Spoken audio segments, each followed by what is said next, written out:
Israel's north was set ablaze as massive fires swept across northern communities overnight after Hezbollah significantly increased its missile attacks against Israel's northern border. Firefighters continued to battle the blazes early Tuesday and managed to gain control over the flames. Meanwhile, Hezbollah continued to fire missiles into Israel today as tens of thousands of families remain displaced and are unable to return home for the foreseeable future. All the details in the following report.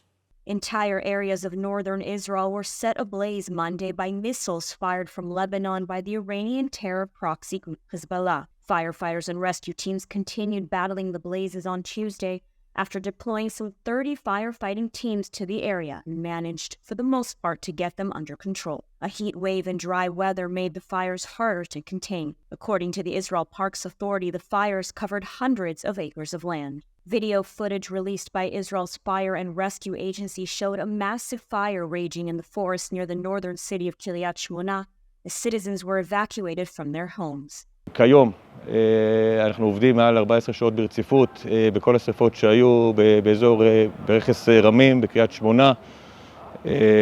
חוברים, אנשים שלנו עובדים שכם אל שכם עם הכבאים הכחולים. ואנחנו פה כדי לשמור על העיר, לשמור על הצפון, למזער פגיעה בנפש, ברכוש, ולעשות מה שצריך כדי להשיב את תחושת הביטחון ולמנוע פגיעות מהשרפות. Fires also swept through numerous smaller communities in the western Galilee area hit by Hezbollah's missile barrage. Israel police announced road closures and called on all residents still in the area to evacuate their homes. So far, 6 IDF soldiers and 5 Israeli civilians were lightly injured due to smoke inhalation. And as Israeli forces continued to fight the flames, Hezbollah showed little signs of restraint, firing more missiles into northern Israel throughout the day on Tuesday. Since October 7th, the Hezbollah has launched daily missile attacks into Israel from Lebanon, leaving tens of thousands of Israeli families displaced with no return in sight. Monday's missile barrage is seen as a major escalation by the terrorist group. Israel has expressed a desire to see a diplomatic resolution to the conflict on its northern border, but has said it is prepared for a major military offensive against Hezbollah in order to restore security to the north of Israel. And joining us now with the latest on the northern front is Brigadier General in the Reserves Yossi Kupelwasser, former head of research for IDF intelligence and senior director of research at the Israel Security and Defense Forum. Thank you for joining us. Thank you for having me. And also from the Jerusalem Center for Foreign Affairs, the new name. It used to be the Jerusalem Center for Public Affairs, now Jerusalem Center for Foreign Affairs. The last 24 hours, we have really seen unprecedented attacks against Israel's northern border, a major escalation by Hezbollah.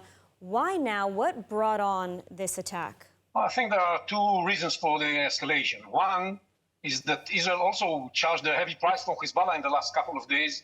Many Hezbollah operatives were killed by Israeli attacks, and some of them were high-level people.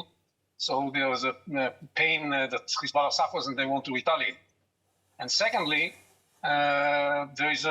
we are approaching the decisive moments in Gaza, and it's important for Hezbollah to show that they are close and support Hamas in these decisive moments in Gaza, both in the context of the possible hostage deal and in what's going on in Rafah.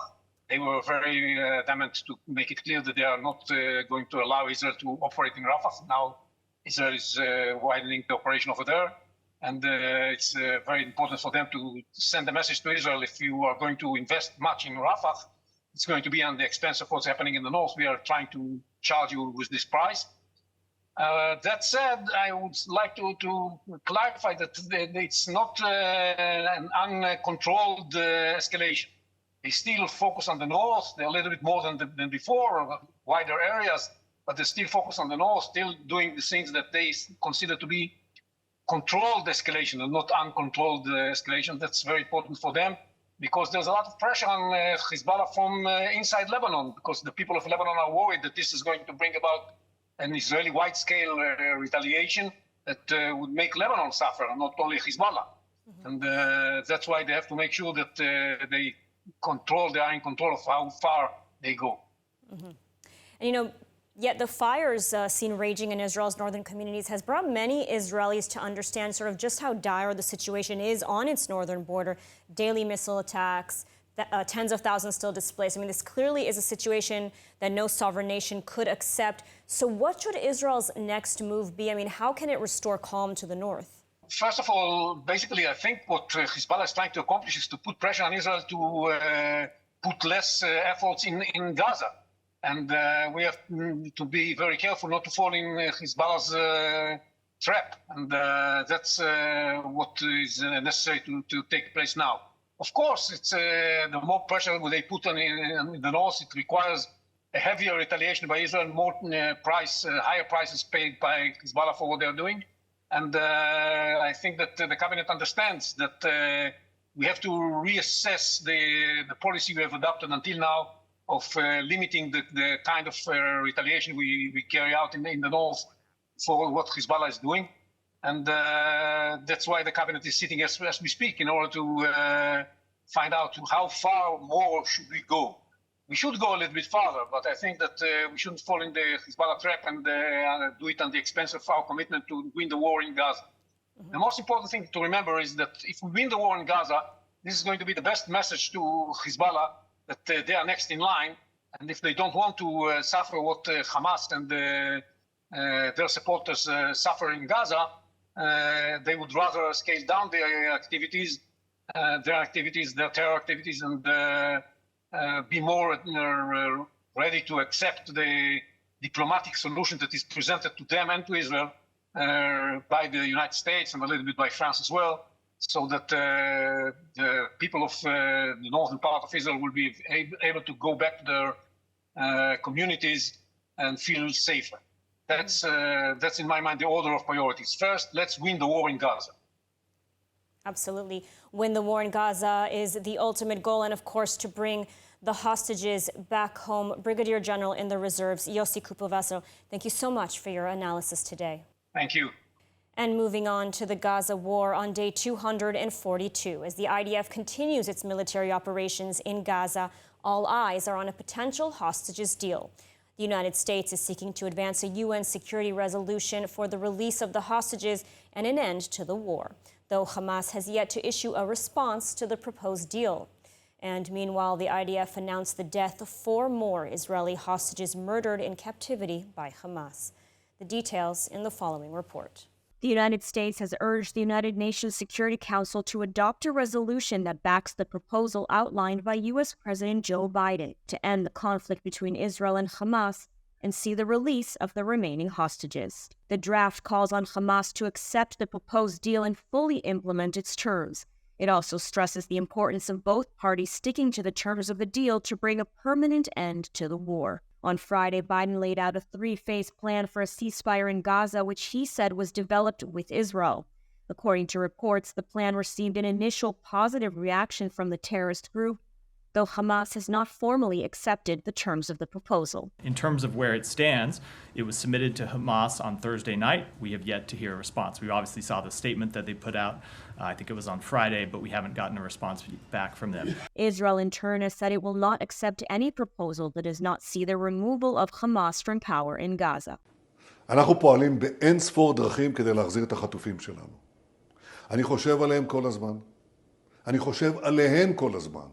על המשפחות שלהם, על הסבל שלהם. ולכן הלכנו כברת דרך ארוכה כדי להחזיר אותם. אבל תוך כדי הפעולה הזאת, אנחנו שמרנו על מטרות המלחמה. בראשן חיסול החמאס. אנחנו מתעקשים שאנחנו נשלים גם את זה וגם את זה. The Prime Minister stressed achieving the goals of the war was part of Israel's outline from day one, and something that was unanimously agreed upon in the war cabinet. Meanwhile, the IDF announced the deaths of 4 Israeli hostages abducted by Hamas on October 7th, who were murdered in captivity. בצער רב בישרנו הערב למשפחותיהם של החטופים חיים פרי, יורם מצגר, אמירם קופר ונדב פופלוול, כי הם נהרגו לפני מספר חודשים וגופותיהם מוחזקות בידי מחבלי חמאס. זה קרה בח'אן יונס, הם היו יחד, כוחותינו פעלו בזמן הזה, ואת נסיבות האירוע המפורט אנחנו קודם כל נאמר למשפחות שנהיה ודאים עליו ואז נשקף אותו לציבור. And all eyes on Rafah, the latest social media campaign or trend. What exactly does that mean? Well, ILTV's Rachel Safdie is here in the studio to explain. All eyes on Rafah. Well, if you were part of the millions of people that participated in that trend, here are 3 things that you should know. 1, Rafah is a Hamas stronghold. Hamas has an entire brigade there. That means 4 battalions, and the whole city is full of rocket launchers, terror tunnel shafts, and weapon storage facilities. Or did you forget that a terror group has been in power there for almost 2 decades? 2, Israel evacuated 950,000 civilians into humanitarian zones in accordance with international law before they ever initiated the Rafah offensive. 3, why would Israel even go into Rafah if civilians were there, you may ask? Well, in case you've forgotten, there are over 120 innocent people that were kidnapped, some without limbs, that are being held captive in Gaza. Hostages alive and dead have been recovered from Rafah. So, if the international community really does have all eyes on Rafah, you should see it as the home of some of the terrorists who kidnapped babies and raped women, and the organization that also uses the innocent population of Gaza as their human shields, that makes Palestinian children build terror tunnels, that launches rockets from schools, that operates from hospitals. The world says all eyes are on Rafah, and yet they fail to see the truth. Rachel Safdie, thank you so much for that important message indeed. And tonight, Israelis will mark the beginning of Jerusalem Day, an Israeli national holiday that commemorates the reunification of Jerusalem, east with west, after the Six-Day War in 1967. To understand the significance of this holiday, you'll need to go back thousands of years to the time of the Jewish King David, who made Jerusalem the seat of his monarchy in 1000 BC. Centuries later, after Jerusalem was conquered by the Romans, the Jewish people were exiled. Though for over 2,000 years, Jerusalem has remained the spiritual capital of the Jewish people. Jerusalem Day marks the first time in thousands of years that all of Jerusalem was once again united fully under Jewish control. Today, Jerusalem remains the eternal capital of the Jewish people, though open for worship to all religions. And on the occasion of Jerusalem Day, ILTV's editor-in-chief Mayan Hoffman accompanied a tour on the Temple Mount, the holiest site in Judaism. Let's take a look.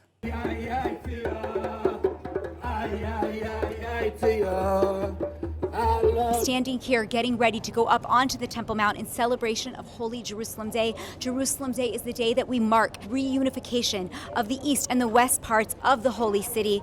But unfortunately today, as we get ready to ascend the Mount, you will see in future interviews that there are guards and there are people stopping us from being able to go up and to worship freely. Today, the Temple Mount is under the control of the Jordanian Waqf, which means that if you are not Islamic, if you are not Muslim, you cannot pray freely, Jews or Christians. But in honor of Jerusalem today, we will go up and we will silently pray that by next year, on Jerusalem Day, we will have freedom to worship as we please in God's holy city. The Temple Mount, known in Hebrew as Har HaBayit, is considered the holiest site in the Jewish religion.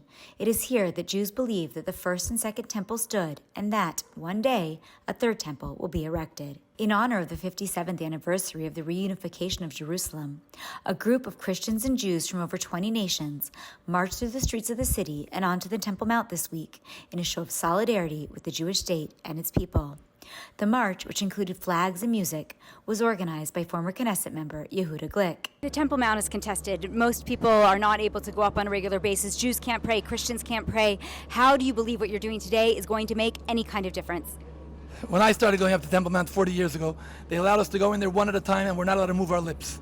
Things have changed. If you believe that you can, in democracy, if you can believe in Hashem, you believe that you can change things. We believe we can change things, and we're here to make the change. How are we going to do it? Not with force, not with force, not with anger, with joy, and with bringing more and more people. That's the way we did it. When I started going up to Temple Mount, there were 100 Jews a year, 100,000 tourists a year. Today we have 1 million tourists a year, 50,000 Jews a year. Why come to Israel for Jerusalem Day? Why be here with the Jewish people at this time? First of all, this is the commandment from God, because chosen people will be always the chosen people, and the Temple Mount will be always the house of prayer for all nations. More than 3.5 million tourists visit Jerusalem each year, according to the Ministry of Tourism. Even in times of conflict like today, the city is also home to more than 1 million people, Jewish, Muslim, and Christian, secular, Orthodox, and ultra-Orthodox. What do you love about Jerusalem? Well, at least I can find everyone here from every creed and every nation and every tongue, every color, Jews and Gentiles, they're all together, and that is really wonderful. Yeah. And what is your prayer for the city of Jerusalem? That Jerusalem would always live in peace, and that her gates would be peace, and that we would be able to come into this place from the different nations and say, let's go up to the mountain of the Lord, so that he will bless us together with the Jews who are in the land. And on the occasion of Jerusalem Day, here are a few facts you may not know about the city. Jerusalem has been unified for only 57 years. Before that, Israel's capital was split into east and west. When Israel emerged victorious in the Six-Day War in 1967, it reunified the city, marking the first time in over 2,000 years that all of Jerusalem was unified under Jewish control. Number 2, Jerusalem is a major Israeli city with a population of over 1 million people, double that of Tel Aviv. And according to the latest statistics in 2022, some 7,600 new immigrants chose to make Jerusalem their new home. And the city boasts a student population of about 41,000 students studying in the city's universities, including the prestigious Hebrew University of Jerusalem. And last but not least, since October 7th and the Swords of Iron operation, there have been 13,800 displaced Israelis absorbed by the city. And Jerusalem has also seen its fair share of missiles launched at it, but thanks to the Iron Dome and Israeli defenses, has survived the missile barrages. And now ILTV will take you on a trip to Jerusalem's Mahane Yehuda market, where you can enjoy the sounds and tastes of the city with correspondent Yuval David. As I walk here in Jerusalem after a full day of filming, speaking with people, one of the exciting things to do is to go into the shuk, the marketplace. Jerusalem is a vibrant place. Many people talk about religion, they talk about culture, they talk about history, they talk about politics, about peoplehood. But you can't talk about any of that if you don't come here, into the shuk. Maze? Whiskey and chocolate. Whiskey and chocolate. Yeah. Whoa. We're gonna hope for something good. Yes. That was good. I'm a helpful person. It's what I do. What do you find is special about life in Jerusalem? The stores is special, the people is special, God is special in Jerusalem. You walk here, you feel free, you feel the warmth of the people. יש לך ערבים, יהודים, מוסלמים, נוצרים, הכל. And Arabs and Christians and Muslims and Jews, you say. וכולם פה כמו משפחה, אין פה... And we're all here like a family, he says. למרות שיש מלחמה פה עכשיו. Even though we have a war here now, he says. אבל פה בירושלים כולם מרגישים... But here in Jerusalem, we all feel love. He puts a little bit of pistachio.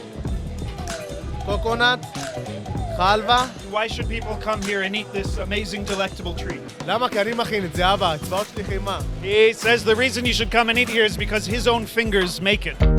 What's your name? I am Asaf. What makes you dance in Jerusalem? מצווה גדולה להיות בשמחה. It's a big mitzvah. It's a commandment and a necessity to find happiness. Yep. You can feel that you're in Jerusalem. You can see it. There's a different color in Jerusalem. I think we are the best example of coexistence, of people can live together.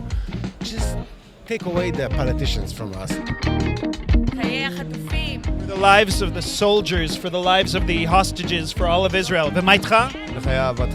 Oh, wow. For the love of all of us. Cheers. L'chaim. L'chaim l'kolchaim.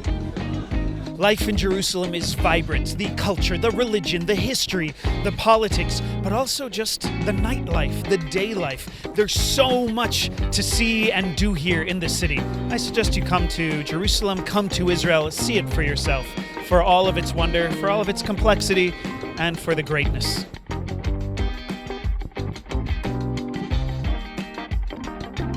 And now, as anti-Semitism is growing worldwide and Aliyah numbers are skyrocketing, the demand for property in Israel is higher than ever. And where better to go than the holiest city in the world, Jerusalem? And that's where we introduce Il Olam, where history meets luxury. Make sure you scan the QR code and begin your journey on finding your new home in the eternal capital. Jerusalem construction is currently at an all-time high, as residents and visitors will notice the landscape of the ancient city slowly changing. In an initiative to rebrand and redesign the city, multiple urban renewal projects have been emerging in the Holy City. We see these days there's a big demand for apartments in Jerusalem. As you know, Jerusalem is a city which is growing. There's a big need and a big demand for new apartments. The growing need for living space in the Jerusalem area is largely due to the alarming spike in global anti-Semitism. The growing anti-Semitic sentiment across multiple countries has led to a massive wave of Aliyah, which saw more than 3,000 Jews move to Israel since the start of the war. This change alone serves as a catalyst for urban updates to make room for new arrivals. Even in 2023, Jerusalem was honored with the title of the record breaker in urban renewal, according to the Israeli economic newspaper Kalkalist. This movement toward urban renewal is spearheaded by the Ir Olam construction project, which has taken it upon itself to propel the urban image in Jerusalem to the next level. Jerusalem is going under I would call it a revolution concerning construction and new projects. And this mayorship of this mayor, we changed after 40 years that it's been trying to change. It didn't, and now it's happening. Located in the Givat Shaul neighborhood, Ir Olam stands in a vastly strategic location. Sitting in the entrance to Jerusalem via Highway 16 ensures unparalleled accessibility to the city's main sites, posing an undeniable advantage. The location that we're at is being surrounded by neighborhoods that have all the infrastructure, all the facilities like schools, shuls, shopping centers, and whatever is needed for the day-to-day. This new mixed-use concept is going to affect, of course, this area and many other areas in Jerusalem. We are ready to start immediately, and hopefully we will be on schedule and on budget, and we want the people that are using this building will be satisfied from our work. So we are very proud that we chose to build this building, and we'll do it with a big heart. Beyond its location, the Ir Olam project is set to contain an array of amenities, services, and centers. The complex is said to have office spaces, commercial outlets, and recreational amenities to create a vibrant urban ecosystem. As construction begins, anticipation is high for the transformation it will bring to the historic flour mill area and surrounding neighborhoods. And now, let's take a look at the weather forecast. Clear skies are expected tonight around the country, with temperatures reaching lows of around 21 degrees Celsius or 71 degrees Fahrenheit. The heat will carry on through tomorrow, where clear skies are expected alongside temperatures set to reach highs of 34 degrees Celsius or 94 degrees Fahrenheit.